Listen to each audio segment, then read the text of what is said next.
Today marks the season 2 finale of Mystical and Practical, and for this special episode, I am handing the microphone over to you, so to speak, because I will be answering questions from listeners, and I'll be covering Ascended Masters, identical twins, the Akashic Records, being born on a new moon, anger in old souls, mission of healing, and whether souls live on forever.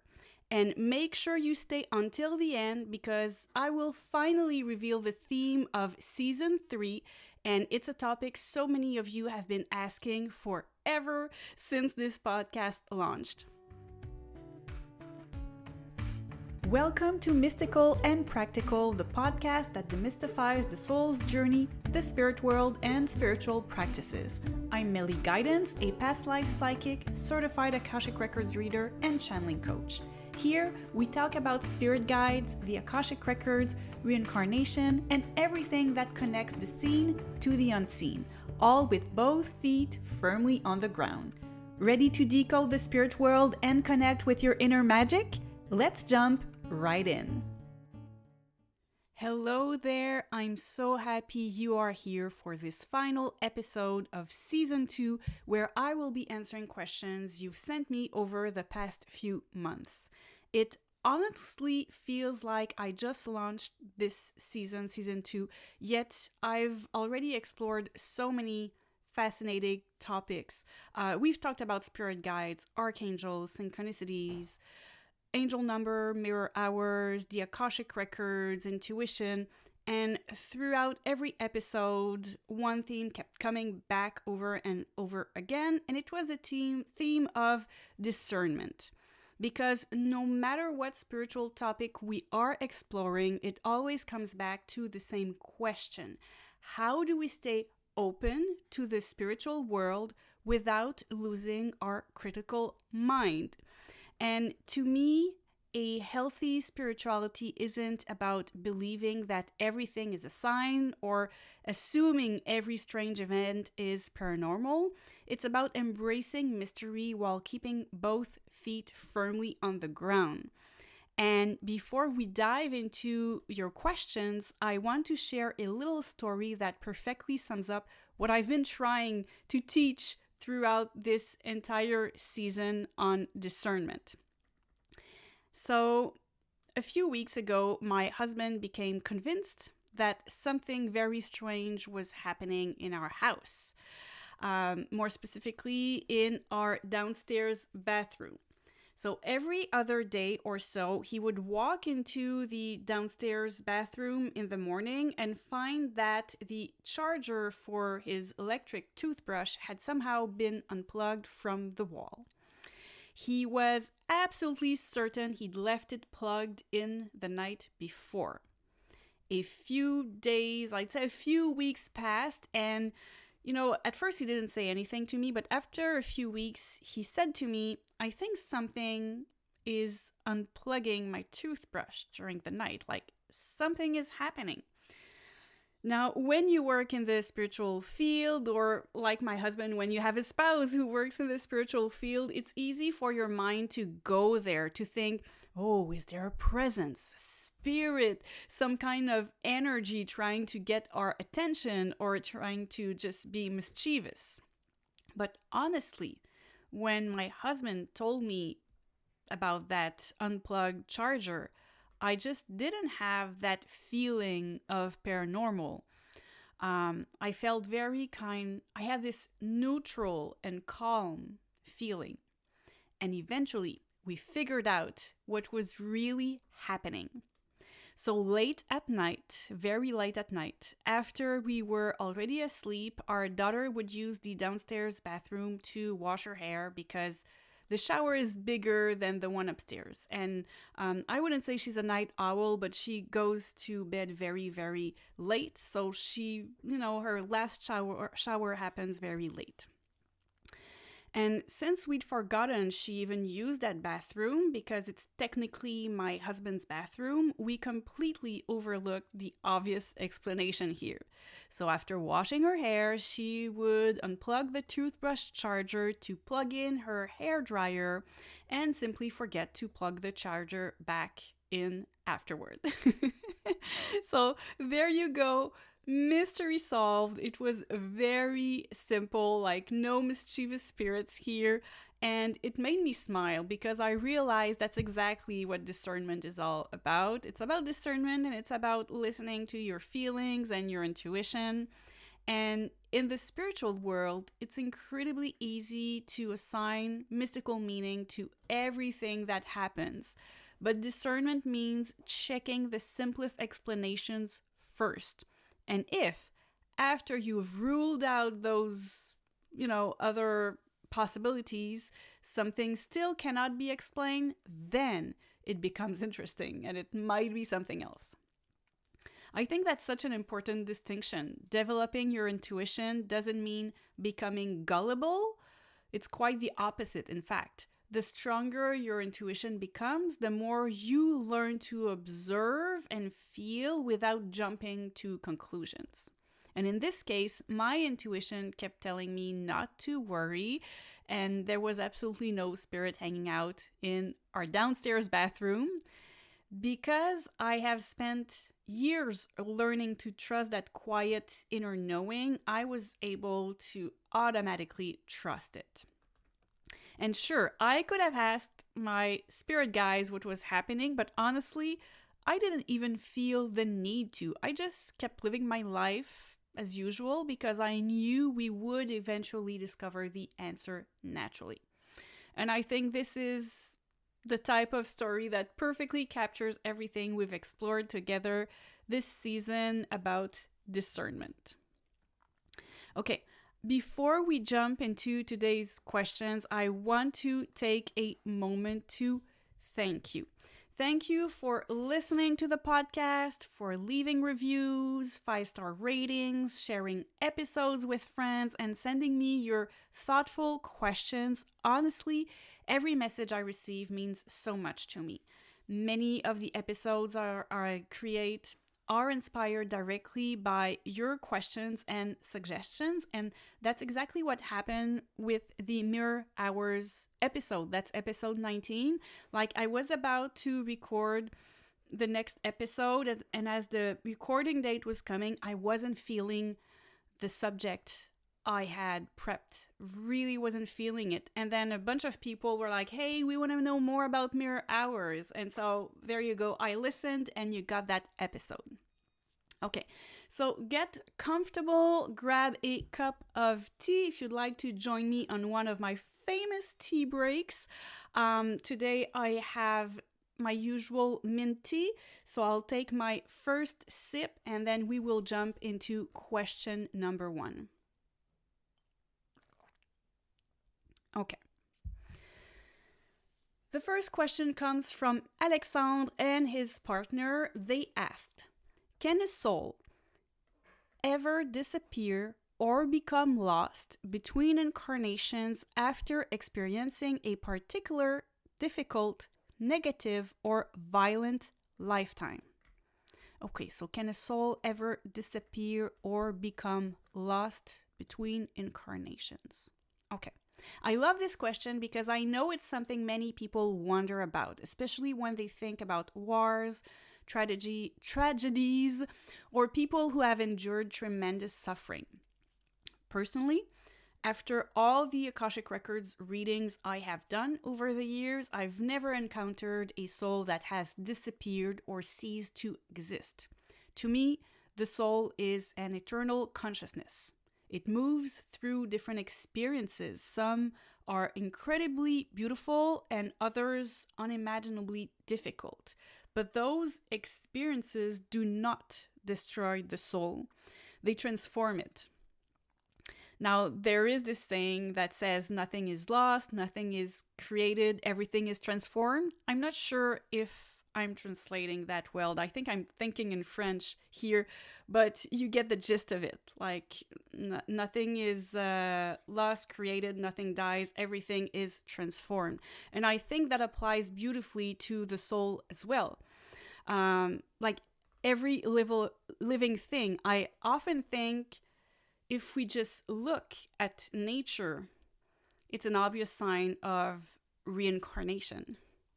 So nothing is lost, created, it's just transformed. What I do see is that after an especially challenging lifetime, some souls choose to wait longer before incarnating again. They may need time to integrate what they've experienced, to heal, or simply rest. Well, we always take the time to integrate, but they may need more time. And I like to compare this to someone who just finished running a marathon, just finished something really intense. Some runners recover quickly, and others, it's going to take them much more time. It doesn't mean that they've lost their ability to run. It simply means they need just more time to recover because that was maybe a tiny too intense that time. And I also mentioned something similar back in episode 12 about reincarnation amnesia.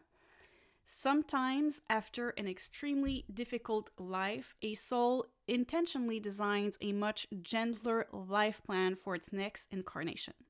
It's almost like giving itself permission to catch its breath. That could mean choosing a quieter life with fewer major challenges. It could mean being born into a wealthy family to avoid the stress of, not having money and being in survival mode. It could mean growing up in a peaceful rural community rather than a chaotic environment. Or simply choosing a life that's less intense emotionally so the soul has an opportunity to rebuild its strength. So no, I don't believe souls become lost. I believe they constantly adjust their plans in order to support their own evolution. Sometimes that means taking on enormous challenges. Other times it means choosing a calmer lifetime before diving into another difficult one. That being said, I've also seen the opposite. Sometimes a soul finishes an incredibly painful lifetime and comes back almost immediately because it's deeply motivated to change things. Maybe it wants to bring love where it once experienced hatred. Maybe it wants to help others avoid the suffering it went through itself in the past life. So it can go either way. It really shows how much we have a say in our life plan for our future incarnation. One thing that is important to remember is that once our soul returns to the spirit world, it's incredibly pragmatic. It focuses on growth. It focuses on balancing karma. It focuses on learning, evolving. When we're incarnated here on Earth, our human ego tends to dramatize things. We imagine the worst case scenarios, and that is when we have a question where we're like, oh, can a soul get lost or disappear forever? But I don't see it that way. It's a bit like when we project our human emotions onto our pets. Animals don't experience life through an ego the way we do. And when we're back to that soul level, when we are not a character in a body anymore, so in between lives where it's just our soul on the astral plane, we don't have an ego either. So we are very much pragmatic. Okay, second question. This question comes from Alexandre and his partner, and they had a second question. They want to know, once a soul becomes an ascended master, what is its purpose for eternity? Does it continue evolving, or does it eventually merge back into source? Now, first, for those of you who may not be familiar with the concept of ascended masters, I will briefly explain what I mean by that. So according to my spirit guides, what they've shown me, an ascended master is a soul that has completed the 10 levels of earthly incarnations. And then they continued evolving as a spirit guide through many additional stages of learning and service as a spirit guide. Eventually, after reaching a very high level of spiritual awareness and developing a profound sense of unity with all life, that soul chooses to become an ascended master if they want to. Now, rather than working with a single soul family or a few soul families like spirit guides often do, ascended masters support humanity as a whole.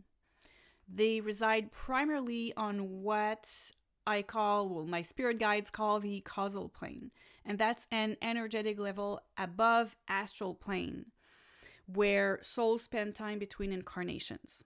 So we, as humans, we are on the earth plane, and then you can imagine it like the astral plane being just above, and the astral plane is where we go in between lives. And above the astral plane, you can imagine the causal plane. And this is where live spirit guides, although spirit guides do visit the astral plane to come and help us. So spirit guides are on the causal plane. Ascended masters are there too. Archangels are on the causal plane. And when I reach the Akashic Records, that's at the causal plane level as well. Okay, so yes, ascended masters are on the causal plane, and they continue to inspire, guide, and support us. But it's more for the humanity's spiritual evolution. So to answer the first part of Alexandre's question, the Ascended Master's purpose is to help humanity evolve by sharing universal wisdom and supporting our collective awakening. Now, they can eventually merge back into Source if they wish. That's according to my spirit guides. So just as we have free will while we're incarnated on Earth, they also have free will as to where they want to go on their path. So for us, once we've completed our earthly incarnations, we can choose whether or not to continue reincarnating on Earth. If we decide at the end of level 10 that we stop reincarnating on Earth, we can go on the astral causal plane and serve as a full-time spirit guide. So we have our free will here. It's always our decision. And by the way, when we choose to stop reincarnating on Earth, it's really because we have a feeling that we experienced everything we wanted to experience. It is not about having one last perfect life. It's never about perfection. It's just getting a good sense of what it is to love, to be loved, compassion, understanding that we are all one. So eventually, even an ascended master has the freedom to decide to merge back into Source. After all, every soul originates from Source, from universal consciousness, from the divine, however you want to call it, or the I am. So merging back into Source isn't really an ending. It's a return home, another kind of home. So once again, nothing is lost. Nothing truly disappears. Everything transforms. Now, I always like to add an important disclaimer whenever I answer questions like this, or, just in general, when you listen to my podcast. This is what my spirit guides have shared with me through my own spiritual practice. If your beliefs are different, that's perfectly okay. Just take what resonates with you and simply leave the rest.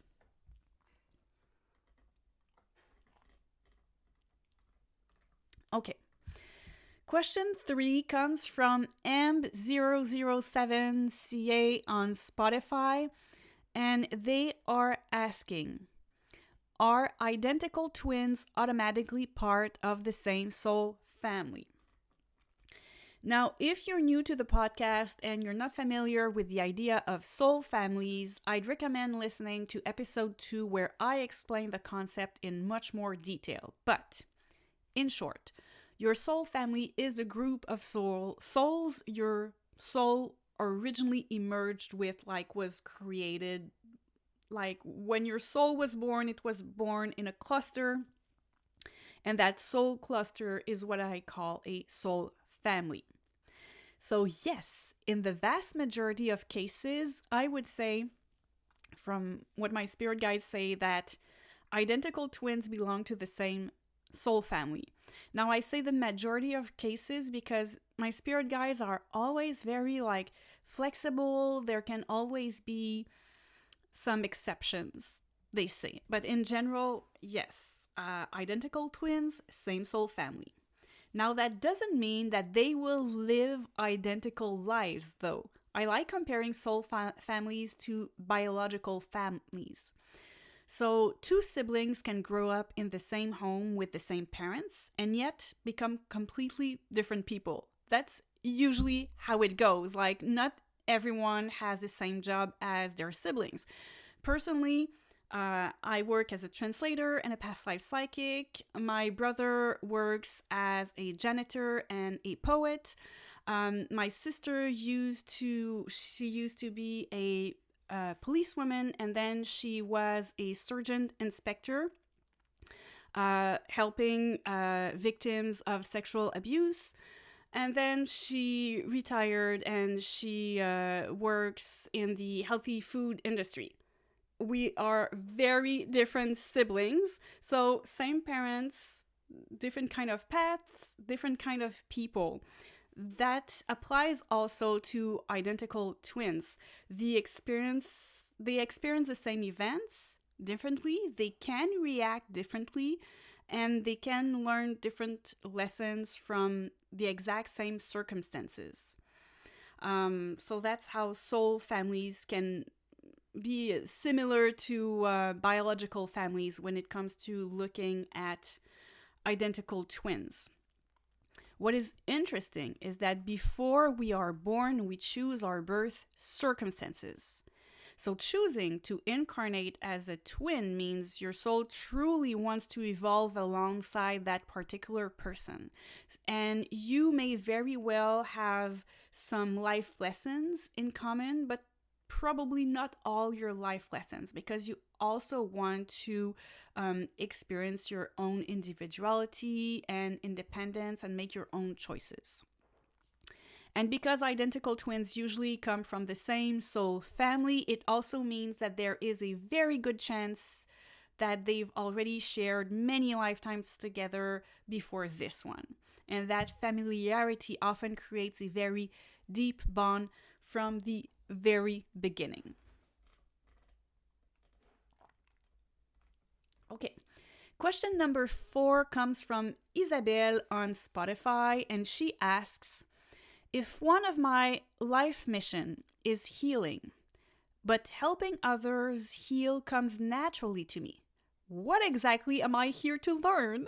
I love this question. I absolutely love it because it challenges a belief many of us carry, and it's the idea that growth has to be difficult. Now, I'm not saying that it's always easy, but we often assume that if something comes naturally, it cannot possibly help us evolve, or it cannot be in our life plan.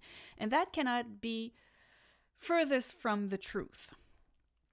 It's not at all what I have observed in the Akashic Records.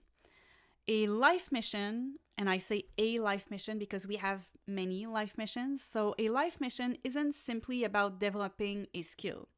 It's about exploring a theme in depth throughout an entire lifetime. And because we have many life missions in one lifetime, we're going to explore either one theme through each of these missions or different themes. So it really depends on how you are building your life plan. So, to answer Isabel's question, like she was talking about a mission of healing, so let's take that as an example. Someone with a life mission of healing isn't just here to help others heal. They're here to explore healing from every possible angle. Physical healing, emotional healing, energetic healing, spiritual healing, and perhaps most importantly, their own healing. They may discover that receiving help is much harder than giving it, or that they constantly try to save everyone else while neglecting themselves. That is the savior syndrome. So that too is part of the lesson. So, in other words, a life mission isn't simply a career or a talent, it's a lifelong exploration. And honestly, I find that incredibly liberating because it takes away the pressure of feeling like we constantly have to succeed. Sometimes we're just here to explore.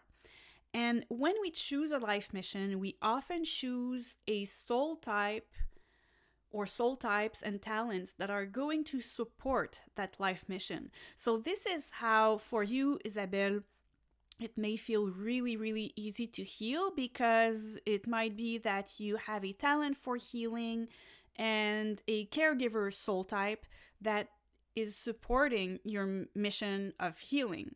So you've given yourself the tools to easily step into the mission of healing so that you can explore this theme in your incarnation.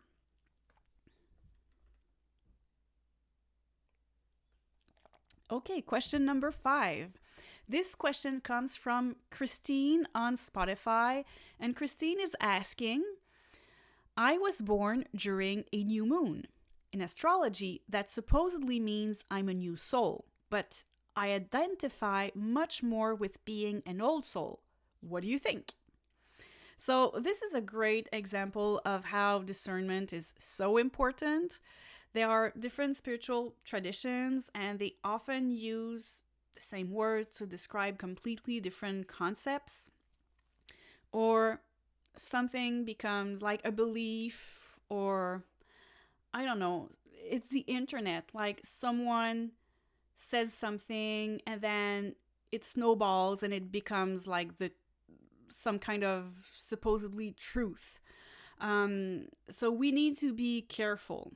When I talk about young souls and old souls on this podcast, I'm referring to the soul levels of experience after many incarnations, and that is based on the work of Ainsley MacLeod. So I work with the 10 soul levels by Ainsley MacLeod, sorry, because this is the structure I was working with before becoming a professional psychic. And when I started working as a psychic, I asked my spirit guides, is it fine if I'm using that structure because that structure feels the most natural and obvious to me, like I resonate fully with it? And they said, yes, of course.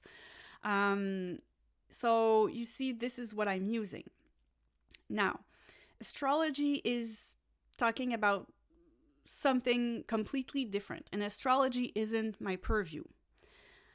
But being born during a new moon, from what I'm getting, is more symbolic of new beginnings, fresh energy, or the start of a new cycle. So it doesn't necessarily describe how experienced a soul is. And personally, I've noticed that people who naturally feel drawn to spirituality, spirit guides, past life, or the Akashic Records, they are often old souls. I would say like maybe 90% of the time, because young souls don't like these ideas. Spirituality is all about finding the answers within. And that is very uncomfortable for young souls because young souls have less experience and they would rather other people dictate the rules and tell them what to do. So all of these concepts they feel very comfortable around them, and they are usually quite angry when they hear about concepts like spirit guides and afterlife and all of this. So, that's what I've noticed. That's what my spirit guides talk about. But yes, so if those topics resonate deeply with you, I think it was Christine. Yeah, if those topics resonate with you, there's a good chance your soul has already accumulated a great deal of experience. I would say, indeed, you are an old soul, and I think you can feel it too. Being born on a new moon may simply symbolize that your soul is beginning a new level of growth or entering a new chapter in its evolution. So, that can be an interesting tidbit to reflect upon. Okay, next question comes from Nadine on YouTube, and Nadine wants to know, do old souls experience anger? Because I do, even though I've always identified as an old soul. The answer here is absolutely yes. In fact, I'm almost tempted to say thankfully. Sometimes in spiritual circles, we hear that spiritually evolved people should always be peaceful, calm, smiling, and never experience anger or frustration. Personally, I do not agree with that. We came here on Earth to have a human experience, and human experiences include the full spectrum of emotions. An old soul can absolutely feel anger when witnessing injustice, racism, homophobia, cruelty towards animals, environmental destruction, or a lack of compassion. Or I would say, like, everything that I just said is comes down to lack of compassion and fear. So feeling anger doesn't make someone less spiritual. The important question isn't, oh, should I feel this emotion or not? I think it's, what is this emotion trying to teach me? Is it motivating me to create a positive change, or is it trapping me in resentment? There's a huge difference there. Understanding the distinction between old souls and young souls has also helped me cultivate what I heard my spirit guides call a divine neutrality. So that doesn't mean approving of harmful behavior when we see younger souls do bad things. It doesn't mean pretending everything is okay either. It simply means remembering that every soul is evolving at its own pace. And we've been younger souls too, and we've done bad things and we've learned from them. So, whenever possible, we can choose to guide with love rather than judgment. Now, I say whenever possible because, let's be honest, none of us are little Dalai Lamas and it's not always easy or obvious. Okay, last question comes from Isabel on Spotify, and she writes, does receiving information through the Akashic Records feel like cheating? We're supposed to forget certain things when we incarnate, so doesn't receiving that information interfere with our life purpose? After my Akashic reading with you, I felt incredibly aligned and at peace, but part of me still wondered if I'd somehow cheated. I thought this was such a pertinent question, and thank you for asking this question, because sometimes people are like, oh, no offense, but I think it's so sound, and it's how we practice our discernment and critical thinking in spirituality, so this is important. And my answer is no. I do not believe an Akashic reading allows anyone to cheat on their soul plans, because spirit guides never reveal more than what we're truly ready to receive. They don't tell us everything. They don't hand us all the answers. They provide exactly the information that can help us move forward with greater awareness and alignment. And understanding something intellectually never replaces actually living it. You may discover that an abandonment wound has influenced your relationships, but you still have to do the healing work. You may learn that you developed a particular gift in a past life, but you still have to cultivate that gift in this lifetime. You may discover one of your life missions, but no one can live it for you. So the Akashic Records never take away our free will. If anything, they simply offer a little more light, a little more insight, so that we can make wiser choices. I also like looking at this. I like looking at it this way. If an Akashic reading crosses your path, meaning if you come across the Akashic Records, if it clicks with an Akashic reader and you book a reading with them, and you generally feel the call to receive an Akashic Records, perhaps that experience is part of your soul's plan too. And in Isabel's case, the fact that she felt more aligned, more peaceful, and finally understood certain aspects of her life is, to me, a wonderful indication that the information arrived exactly when she needed to hear it.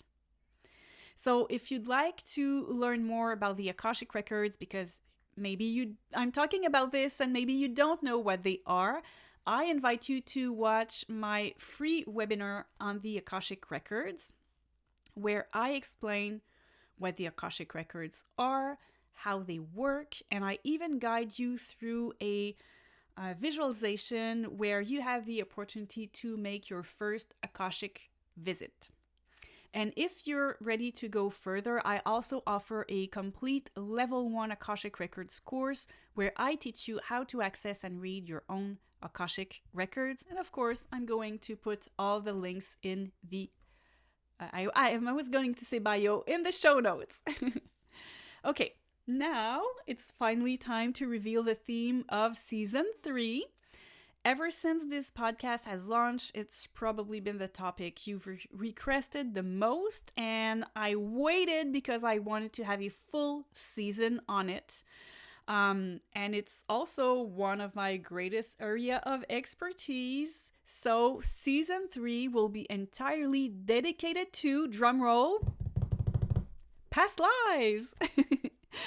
I'm always open to letting new ideas emerge for that season 3 as it unfolds, but right now I'm planning episodes on past life memories that still influence our lives today. I'd like to talk about the witch rune, past life trauma, the past life talents that we carry from previous incarnations, past life regression, and of course, I will explain everything around these topics so that you can yourself explore this with safety and discernment. So if you haven't already, make sure you subscribe to the podcast so you don't miss the very first episode of season 3.